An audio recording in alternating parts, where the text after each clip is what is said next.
Subhanallah walhamdulillah wa la ilaha illallah. Subhanallah walhamdulillah wa la ilaha illallah. You know what kind of man Abu Bakr was? He wasn't a big guy, but he had a big heart. Today we have many big guys. The big guys do it for the wrong reason. And we don't have enough people who have big enough heart for the truth. And that's the problem. We have enough sellouts. We have enough people, who will go and beat up some other innocent person or somebody who's weaker than them. But will they ever do anything strong for the sake of Allah? They won't, because it dents their macho-ness. That's what it is. And the Prophet ﷺ spoke about the strong man.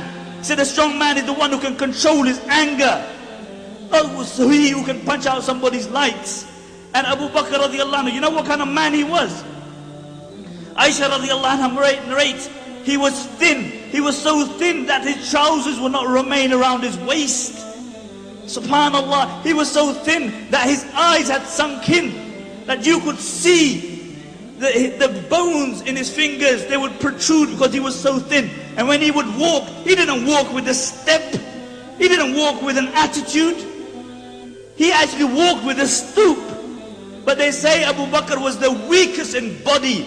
But when it came to the commands of Allah, he was the strongest. When you look at macho men and you make them your role models, then why don't you compare them with the Prophet ﷺ? The Prophet ﷺ fought with people for what?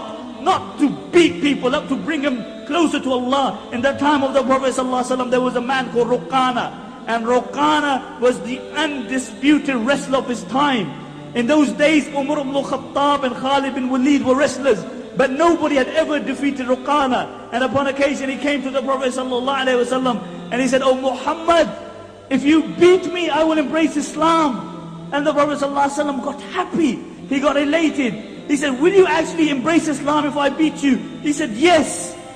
And he grabbed Ruqana and he floored him. And Ruqana had never been floored before that day. And he stood up and he gave it the usual. "Oh, I wasn't looking. My foot slipped." But the ulama mentioned, look at this. The Prophet ﷺ was ready, subhanallah. He was ready to fight with people to bring them to the haqq. Compare that with us.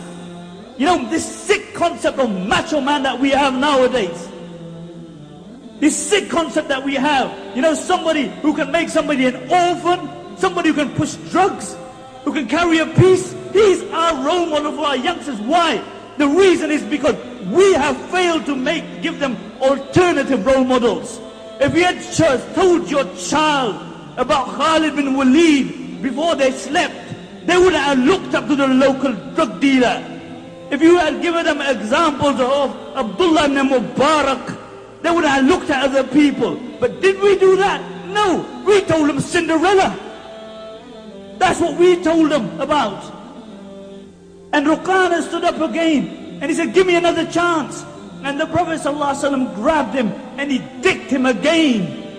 And Ruqana was shocked. That never happened to him before. And the Prophet ﷺ said, "Oh Ruqana, if you hang around with me, I will show you greater things than me battering you."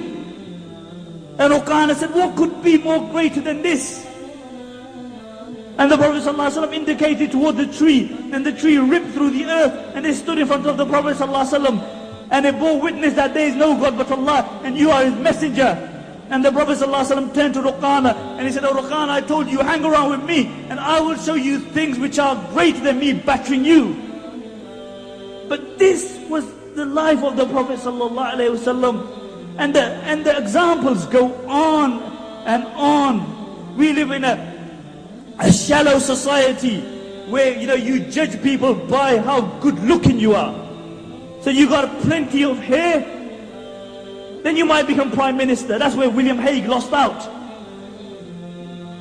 You're good looking, but good look, only skin deep. But if that is what you're looking at, then is there anybody's looks who could compare with the looks of the Prophet sallallahu alaihi wasallam? Jabir radiallahu anhu mentions, I saw the Prophet sallallahu alaihi wasallam on the night of a full moon. And I looked at the face of the Prophet sallallahu alaihi wasallam, and I looked at the full moon. And I looked at the face of the Prophet sallallahu alaihi wasallam, and then I looked at the full moon. And then I looked at his face again, and I looked at the full moon. He said, I swear by Allah, the face of the Prophet sallallahu alaihi wasallam was more radiant and more beautiful than the full moon. Do you know what this story, tell your children this story tonight, of Zulaykha is? Zulaykha was the wife of the Aziz. She was an honorable woman, and she fell in love with Yusuf alayhi salatu wasalam, who was a slave. And the news spread around that she was infatuated with this slave. So the other honorable women started saying, you know, how did she fall in love with him? Let me put it in a context that you can understand it. How did Raja Saab's daughter fall in love with so-and-so? And I won't mention. How did Raja Saab's daughter fall in love with him? So she gathered all the women, and she gave them an apple.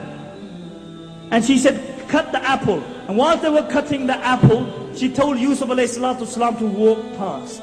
The Prophet sallallahu alaihi wasallam said Yusuf alayhi salatu wasalam was given half of the beauty of humanity.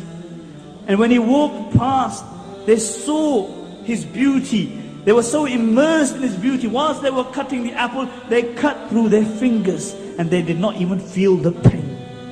Aisha radiallahu anha mentions, if the women of Zulaykha had seen my Muhammad sallallahu alayhi wasallam, they would have cut their hearts and felt no pain.